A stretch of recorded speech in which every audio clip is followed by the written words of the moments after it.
3 तारीख। Marine drive police station में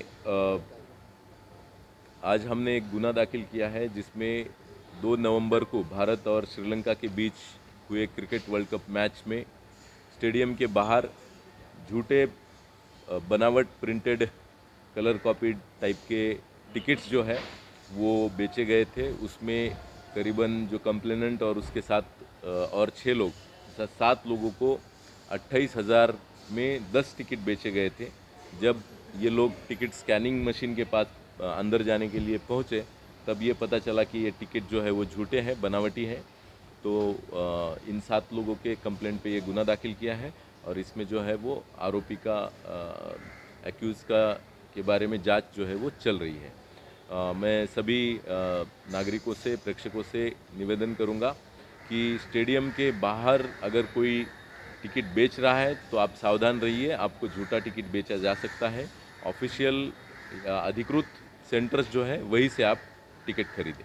धन्यवाद। टिकट स्कैन हो जाता है असली वाला, तो वो रिकॉर्ड में आ जाता है कि इस टिकट पे आदमी जा चुका है, तो उसका प्रिंट लेके कोई आए तो वो नहीं हो, क्योंकि आजकल कलर प्रिंट जो है काफ़ी डिट्टो कलर प्रिंट लोग बनाते हैं और वो फिर भी वो एक्चुअली अगर असली और झूठ टिकट सामने देखेंगे तो वो समझ में आ जाता है, लेकिन ख़रीदने वाले को इसका पता नहीं रहता है। इसलिए आप यही कर सकते हैं कि अधिकृत ऑफिशियल सेंटर से टिकट खरीदे। Book my show is official उसमें है, तो वो वहाँ से लोग खरीदते हैं, वहाँ से खरीदेंगे तो शायद वहाँ से खरीदेंगे तो वो झूठा नहीं रहेगा। स्टेशन में 2022 सितंबर में एक गुना दाखिल किया था, जिसमें कंप्लेनेंट एक non banking financial company KGMC नाम की है। उनके द्वारा इस गुने में आरोपी मोहित वालेकर नाम से एक एक्टिवा खरीदने के लिए लोन लिया गया था। उस लोन को आरोपी ने नहीं भरा, इस वजह से उन्होंने और ये आरोपी बाद में एब्सकॉन्ड हो गया था, तो उन्होंने पुलिस स्टेशन में गुना दाखिल किया था। इस गुने के जांच के दरमियान इसको 23 अक्टूबर 2023 में लगभग 10 दिन पहले अरेस्ट किया गया। तब उसकी असली आइडेंटिटी सामने आई और उसका नाम सचिन बिल्लूर ये है। इस आरोपी को अरेस्ट करने के बाद कस्टडी के दरमियान जब तहकीकात की गई है, उसमें उसने इसी मोडस से, इसी तरीके से लगभग 23 गाड़ियाँ विविध कंपनियों से, बैंकों से, फाइनेंस कंपनियों के लोन के आधार पे ली है और वो अलग अलग जगहों पर बेच दी है।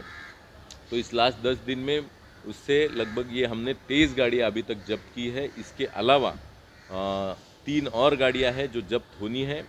उसमें एक मर्सिडीज़ गाड़ी भी इसने इसी तरीके से लोन पे खरीदी थी और उस गाड़ी को लेकिन हालांकि जो कंपनी ने है, NBA फाइनेंस कंपनी ने उसे सीज़ कर लिया है। इस आरोपी ने झूठे डॉक्यूमेंट, झूठे आधार कार्ड, झूठे पैन कार्ड, झूठी fake salary certificates, salary statements बनवा के वो सब डॉक्यूमेंट इन फाइनेंस कंपनियों को सादर किए थे या बैंकों को, और उसके ज़रिए लोन मिला पाया था। आगे की जांच इस गुने में जारी है।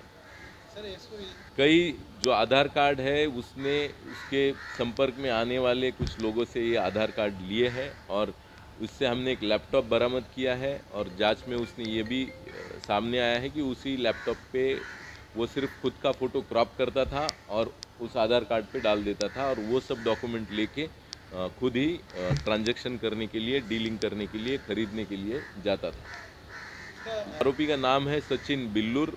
ये इसकी पढ़ाई जो है इसने BE किया है और बाद में पोस्ट ग्रेजुएट ME भी किया है और उसके बाद उसने 2013 तक कई सारे जॉब किए हैं। इसकी उम्र लगभग 49 साल है, 49 ईयर्स है। 2013 के बाद इसको जॉब नहीं थी, तो उसके बाद 2019 से 23 तक इसने ये लगभग 23-26 गाड़ियाँ जो है वो ली है और बेच के उसका कंपनियों को फंसा के पैसा कमाया। इसकी पढ़ाई जो है वो कोल्हापुर में 12वीं तक हुई है। बाद में उसने सांगली में इंजीनियरिंग कंप्लीट की है और पोस्ट ग्रेजुएशन इंजीनियरिंग जो है वो पुणे से इसने की है। नहीं, क्या है कि इसमें फाइनेंस कंपनी इस आरोपी के घर पे या ऑफिस पे जाती थी, जो उसने जहाँ से वो भाग जाता था उनको वहाँ पे गाड़ी नहीं मिलती थी, क्योंकि गाड़ी इसने बेच रखी है। ना आरोपी मिलता है ना गाड़ी मिलती है, और आरोपी ने जिसको गाड़ी बेची है उस आदमी को तो ओरिजिनल डॉक्यूमेंट भी मिलते हैं और उसने पैसा दे दिया रहता है, सिर्फ उसके नाम पे गाड़ी नहीं हुई है, तो वो गाड़ी अपनी यूज़ किए जा रहा है। तो वो गाड़ी कंपनी को मिलने का कोई ज़रिया नहीं है, क्योंकि सब गाड़ियों में कोई जीपीएस तो लगा हुआ नहीं है।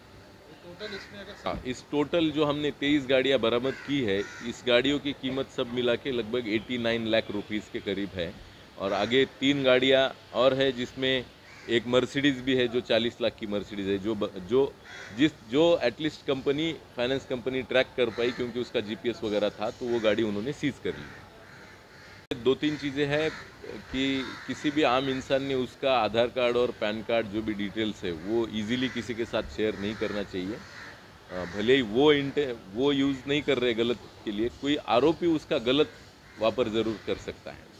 दूसरा, जिनको लोन दिए जा रहे हैं फाइनेंस कंपनी की तरफ से, उसने जो डॉक्यूमेंट्स दिए हैं वो सच है या झूठ है, उसको क्लियर कर लेना चाहिए, क्योंकि अगर वो डिफ़ॉल्ट कर जाता है ईएमआई भरने में, तो उन्होंने जो भी व्हीकल दिया है वो वापस ले सकते हैं। इस बेसिस पे वो वेरिफिकेशन उतने लेवल तक नहीं जाता, जो कि पर्सनल अगर लोन लिया है या और किसी तरीके का लोन अगर लिया जाता है, तो उसमें वेरिफिकेशन ज़्यादा अच्छे से होना मुझे लगता है ज़रूरी है।